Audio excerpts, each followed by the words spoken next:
శ్రీ గురుభ్యో నమ శ్రీమాత్రే నమ. హరిప్రియ భక్తి ఛానల్ ప్రేక్షకులందరికీ నమస్కారం, అందరికీ స్వాగతం.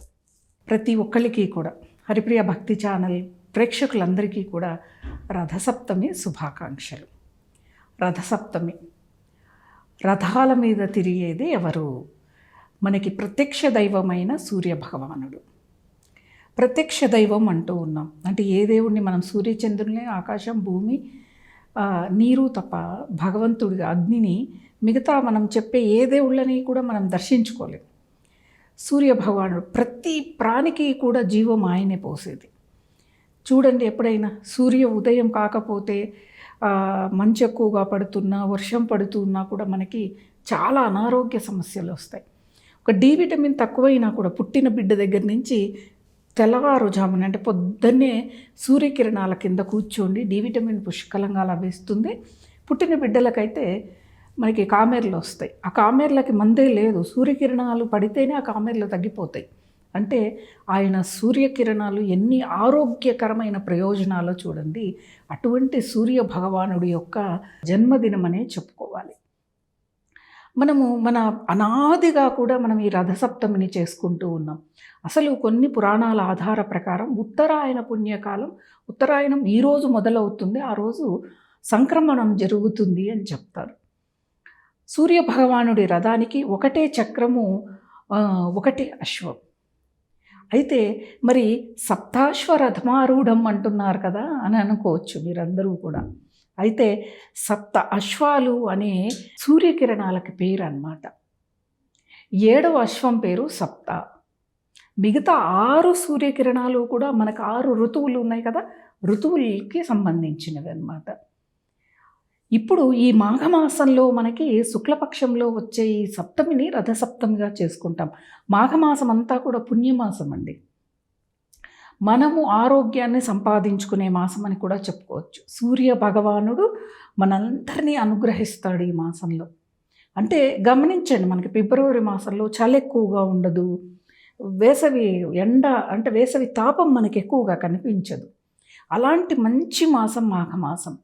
మరి ఈ విధి విధానాలు ఎలా చేసుకోవాలి రథసప్తమి రోజున అంటే, రథసప్తమి రోజున తెల్లవారుజామున్నే లేవాలి. లేచి స్నానం చేసి, స్నానం ఎలా చేయాలి? మనకి జిల్లేడు ఆకులు, తెల్ల జిల్లేడు ఆకులు, 7 ఆకులని, రేగిపళ్ళని తెచ్చుకోవాలి ముందు రోజే. మనం స్నానం చేసేటప్పుడు 7 జిల్లేడు ఆకుల్ని, రేగిపళ్ళని తల మీద పెట్టుకొని స్నానం చేయాలి. ఆ స్నానం ఎందుకు ఇవన్నీ కూడా 7 ఆకులు ఎందుకు అంటే, 7 జన్మల పాపాలని తొలగించి వేస్తుంది మన జిల్లేడు. మహావిష్ణువుని అందులో ఉన్నాడు అని పూజిస్తాం మనం. శ్వేతార్క గణపతిని కూడా జిల్లేడే. 40 సంవత్సరాలైతే జిల్లేడు చెట్టు కింద మొదలులో విఘ్నేశ్వరుడి ఆకారం రూపొందుతుంది. అంటే ఆ చెట్టు మొదలు అనేది అంత దృఢంగా తయారవుతుంది, ఒక విగ్రహం తయారు చేసేంత దృఢంగా అన్నమాట. ఆ శ్వేతార్క గణపతిని మనం ఇంట్లో పెట్టుకుంటే మనకి శత్రుబాధ ఉండదు అని చెప్తారు. అటువంటి ఈ తెల్ల జిల్లేడు యొక్క ఆకులు అనేది మన 7 జన్మ పాపాలని తొలగిస్తుంది. అలాగే రేగిపళ్ళు ఎందుకు అంటే, రేగిపళ్ళు మనకున్న పీడని, శనిని తొలగించి వేస్తాయి. ఇలా స్నానం చేసి ఉతికి శుభ్రపరిచిన వస్త్రాలు ధరించి మనము భగవంతుడి దగ్గర నువ్వుల నూనెతో కానీ, ఆవు నెయ్యితో కానీ దీపారాధన చేయాలి ఈరోజు. చేసి సూర్యుడు ఉదయిస్తున్నాడు అనగా సూర్య నమస్కారాలు చేయాలి. సూర్య నమస్కారాలు చేసి సూర్యుడి కిరణాలు పడుతూ ఉన్నప్పుడు, లేలేత కిరణాలు పొద్దున్నే 6-6:30కి పడతాయి కదా, ఆ కిరణాలు పడే ప్రదేశంలో మనం ఒక కట్టెల పొయ్యిని అమర్చుకొని, మనకి ఇప్పుడు అపార్ట్మెంట్లు కదండి, ఎక్కడ అవుతుంది అంటే ఇండక్షన్ స్టవ్లు లేకపోతే గ్యాస్ స్టవ్లు బయటికి తీసుకొచ్చి సూర్యకిరణాలకు ఎదురుగా పెట్టుకొని ఒక ఇత్తడి గిన్నెను తీసుకొని పసుపు, గంధం, కుంకుమలతో అలంకరించి, పసుపు దారము ఒక తమలపాకు లేకపోతే పసుపు కొమ్మును కట్టి ఆ గిన్నెకి అంటే ఆ సెరవకి కట్టి అందులో పాలు పోయాలి. వీలైతే ఆవు పాలను పోయండి, లేదు అంటే పాలను పోసి, పాలను పొంగిన తర్వాత బియ్యాన్ని వేసి పాయసం తయారు చేయాలి. మనం కట్టెల పొయ్యి పెట్టి అంటే ఇటుకలు పెట్టి మనం పొయ్యి వెలిగించే పాటైతే ఆవు పిడకల్ని ఇందులో వెయ్యండి. ఈ ఆవు పిడక కాలి దాని నుంచి వచ్చే వాయువు మన చుట్టుపక్కల పరిసరాలన్నిటినీ కాలుష్యం లేకుండా చేస్తుంది, వాయు కాలుష్యం లేకుండా. అయితే మరి ఇంకొకటి, మనము సంక్రాంతి పండగప్పుడు ముగ్గులో గొబ్బెమ్మలను పెడతాం కదా, ఆ గొబ్బెమ్మలు తీసి ఎండబెట్టుకోవాలి. ఎండబెట్టుకొని రథసప్తమి రోజున ఈ వంట చేసేటప్పుడు, పాయసాన్నం చేసేటప్పుడు అగ్నికి సమర్పించాలి. ఆ గొబ్బెమ్మలు కూడా మనం ఆవు పేడతోనే పెడతాం.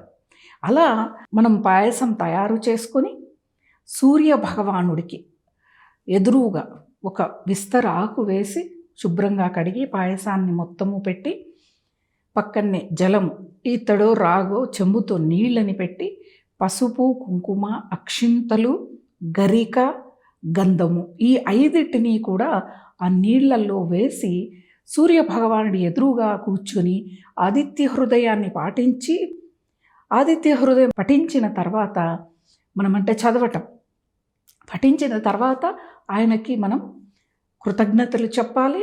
అలాగే ఆరోగ్యాన్ని ప్రసాదించు స్వామి అని చెప్పి మనం అనుకుని ఆయనకి ఈ మనం పసుపు, కుంకుమలు, అక్షింతలు, గరిక, గంధం కలిపిన ఆ రాగి చెంబులో నీళ్లు ఉన్నాయి కదా, స్వామివారికి అర్ఘ్యం ఇవ్వాలి.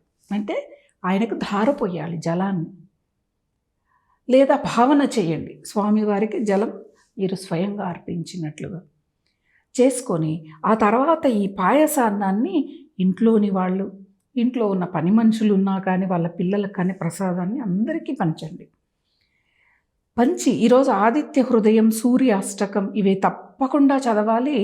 ఇది చేయటం వల్ల కలిగే లాభాలు తెలుసుకోవాలండి. ఏంటిది లాభాలు అంటే, శత్రుబాధ ఉండదు, ఆరోగ్యం ఉంటుంది, అష్టైశ్వర్యాలు ఉంటాయి. ఇంక ఇవన్నీ ఉంటే మనకి జగత్తులో ఏం కావాలండి? ఏమీ అవసరం లేదు. ఇవి ఉంటేనే చాలు. మనం అష్టైశ్వర్యాలు ఉండే, శత్రుబాధ లేకపోయే, ఆరోగ్యము ఉండే, ఇంకేం కావాలి? అన్నీ లభించే గొప్ప సుదినం ఈ రథసప్తమి అన్నమాట. ప్రతి సూర్యకిరణము కూడా మన భూమిని తాకినప్పుడు, మనల్ని తాకినప్పుడు ఆరోగ్యకరమైన ప్రయోజనాలతోనే మనల్ని తాకుతాయి. మనం వాయు కాలుష్యం వల్ల మనకి ఆ కిరణాలు కాలుష్యమై కిందికి మన మీదకి వస్తూ ఉన్నాయి. అందుకే చర్మ సంబంధమైన వ్యాధులు కూడా ఎక్కువగా వస్తాయి. అటువంటివి రాకుండా కాపాడు. చర్మ సంబంధమైన వ్యాధులు, శ్వాసకోశ సంబంధమైన వ్యాధులు ఉన్నవాళ్ళు తప్పకుండా ఈరోజు ఈ విధి విధానాల్ని తప్పకుండా పాటించండి. నేను ప్రతి పండగకి కూడా మీ కుటుంబ సాంప్రదాయం అని చెప్తాను, కానీ ఈ రథసప్తమి రోజున మాత్రం మీరు ఈ విధంగా ఆచరించండి. తప్పకుండా ఎంత ఆరోగ్యం వస్తుందో, ఎంత ఐశ్వర్యం వస్తుందో మీరు స్వయాన అనుభవిస్తేనే మీకు తెలుస్తుంది. రథసప్తమి రథాలు తిరిగే సమయం అని అంటారు. రథాలు తిరిగే సమయము అంటే ఈ రథాలు తిరుగుతూ ఉన్నప్పుడు మనకి సూర్యరశ్మి భూమండలం అంతా కూడా అంటే భూమండలం అంతా ఎక్కడెక్కడ ఆయన ప్రకాశం ఉంటుందో అక్కడంతా కూడా సమానంగా ప్రసరింపబడుతుంది అన్నమాట. అలా ఆ సూర్య భగవానుడి యొక్క జన్మించిన రోజు రథసప్తమి కాబట్టి రథసప్తమిని రథాల మీద స్వామి వస్తారు. అందుకే చాలామంది రథం ముగ్గులు వేస్తారు, ఈ రోజున వేస్తారు. ఇంకొకటి, ఇక్కడ సూర్యుడికి మనం పాయసం పెట్టి అర్ఘ్యాన్ని సమర్పిస్తాం కదా, అర్ఘ్యం. దీనితో పాటు చిక్కుడు కాయలు తీసుకొని రథ ఆకారంలో తయారు చేసి సూర్యుడిని కూడా, సూర్యుడి యొక్క ప్రతిమ ఉంటే ఆ రథంలో కూర్చోబెట్టాలి. ఆ పాయసం చేసిన పక్కనే ఇది అమర్చుకోవాలి. ఎందుకు ఈ జిల్లేడాకులు ఏంటిది, ఈ పాయసం ఏంటిది, ఈ చిక్కుడు ఏంటిది, రేగిపళ్ళు ఏంటిది అంటే ఇవన్నీ కూడా ఆరోగ్యకరమైనవే. పెద్దవాళ్ళు పూర్వకాలం అయితే రథసప్తమి దాటిన తర్వాత చిక్కుడిని తినొద్దు అనేవాళ్ళు. తర్వాత చిక్కుడు పురుగులు ఎక్కువగా వస్తాయి. మనం కూడా ఇప్పటికీ వస్తాయండి. రథసప్తమి తర్వాత చిక్కుడు తెచ్చుకోండి, ఎక్కువగా పురుగులు ఉంటాయి. అంటే దాని యొక్క సీజన్, ఆ ఋతువు అయిపోయింది. ఈ రథసప్తమిలోపు వచ్చే చిక్కుడిని తింటేనే ఆరోగ్యం కూడాను. ఇంకా రథసప్తమి రోజున మరణించిన వారు స్వయాన వైకుంఠాన్ని చేరతారు అని చెప్పి ప్రతీతి అన్నమాట. అంటే మరణిస్తారు ఆ రోజు, అంటే చాలామంది మరణిస్తారు రథసప్తమి తిథి రోజున. సప్తమి అంటే 7వ రోజు, 7 జన్మల పాపము, 7 అశ్వాలు, సూర్య భగవానుడి యొక్క రథము, రథసారథి అనూరుడు అని చెప్పేనేని మనకి పురాణాల్లో కనిపిస్తాడు. అంటే వాయువులు, ఊరువులు పూర్తిగా ఆయనకి తయారవ్వవు అన్నమాట, నడుము వరకే ఉంటాయి ఆయనకి. అంటే తన తల్లి చేసిన పనికి ఆయనకి ఉరువులు లేవన్నమాట. అందుకు అనూరుడు అనే పేరు అనమాట ఆయనకి. ఆ అనూరుడు రథసారథిగా ఈరోజు ఈ సప్త అశ్వాలలో ఉన్న ఆ సూర్య భగవానుని ఆయన రథాన్ని నడుపుతాడనమాట. కాబట్టి అలా ఈ అనూరుడు రథాన్ని నడుపుతూ ఉండగా ఈ సప్త అశ్వాలు, మనకి ఈ సప్త అనేది మన శరీరంలో కూడా సంబంధించింది అండి. మనకి షట్చక్రాలు ఉంటాయి, 7 చక్రాలు. ఈ 7 చక్రాలకు ఒక్కొక్క చక్రానికి ఒక్కొక్క అశ్వం సంకేతంగా కూడా మనకి కనిపిస్తుంది. అది సహస్రాల చక్రం వరకు పోతే తర్వాత ముక్తి మనకు లభించేది అని చెప్తున్నాయి పురాణాలు. ఈ ముక్తి లభించేది మరి ఈ రోజు నుంచి కనీసం సాధన చేద్దాం. ఆసన ప్రాణాయామ ప్రత్యాహార ధారణ స్వాధ్యాయ ధ్యానం ఇవన్నీ కూడా మనం యమనియమాలు అంటారు వీటిని. ఈ రోజు నుంచి మనం ఇవన్నీ కూడా పాటిస్తే అద్భుతంగా మన జీవితం ఉంటుంది. కాబట్టి ఈ రథసప్తమిని ప్రతి ఒక్కళ్ళు, ఇప్పుడు మనకి అరసవెల్లికి వెళ్తే ఈ రోజున స్వామివారి మీద స్వయంభూ సూర్య భగవానుడు ఎవరో చెక్కి ప్రతిష్ఠించింది కాదు, ఆయనగా అక్కడ వెలిశాడు స్వయంభూవుగా సూర్యనారాయణ స్వామి. శ్రీకాకుళం దగ్గర నుంచి చాలా దగ్గరగా ఉంటుంది. అక్కడ ఆ రోజున ఆ సూర్యభగవానుడి కిరణాలు గుడి లోపల ఉన్న సూర్యనారాయణుడి యొక్క విగ్రహం మీద పడటం, ఇది ఎవరో తయారు చేసింది కాదు, ఏ సైన్స్ పరంగా వచ్చిందో కాదనమాట. ఇదే భగవంతుడి యొక్క తత్వం, ఇదే భగవంతుడి యొక్క శక్తి.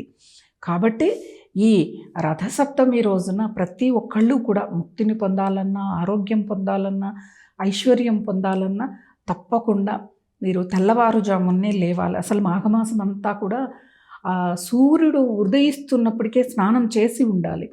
మాఘమాసం స్నానాలకు ప్రతీతి అండి. కార్తీక మాసంలో స్నానం చేసి దీపము, అయితే మాఘమాసంలో స్నానానికి చాలా చాలా ప్రాధాన్యత. ఈ మాఘమాసం మొత్తము కూడా శుభమాసం అండి. మనకి శుభకార్యాలు కూడా మాఘమాసంలో ఎక్కువగా ఉంటాయి. మాఘమాసం మొదలవుతూనే పెళ్ళిళ్ళు, శ్రీమంతాలు, ఎవరైనా అటు ఇటు ఉన్నా కూడా మాఘమాసంలో కానీ చేస్తూ ఉంటారు. అటువంటి అద్భుతమైన మాసం. మాఘమాసంలో వివాహం చేసుకున్న జంట చాలా అన్యోన్యంగా ఉంటారు. నాకు తెలిసి 99.9% మాఘమాసంలో చేసుకున్న పెళ్ళిళ్ళు విడాకులకు వెళ్ళవు. గమనించండి ఎప్పుడైనా. నేను చాలామందిని గమనించా, మాఘమాసంలో ముహూర్తం ఉండి పెళ్లి చేసుకున్న వాళ్ళు ఎంతో అన్యోన్యంగా ఉండడం అన్నమాట ఆ దంపతులు. కాబట్టి అలాంటి ఈ మాఘమాసాన్ని, అలాగే మనకి శుక్లపక్షంలో వచ్చే ఈ సప్తమి రోజు 7వ రోజున అందరూ కూడా భక్తి శ్రద్ధలతో ప్రత్యక్ష నారాయణుడు సూర్యనారాయణుడు సూర్య భగవాను ప్రతి ఒక్కళ్ళు ఆరాధించుకోవాలని, మీకు కావాల్సినవి అన్నీ అంటే ఏవి కావాలో అవన్నీ పొందే అద్భుతమైన రోజు కాబట్టి దాన్ని పొందండి. ఆ భగవంతుడి అనుగ్రహాలు అందరి మీద ఉండాలని కోరుకుంటూ స్వస్తి.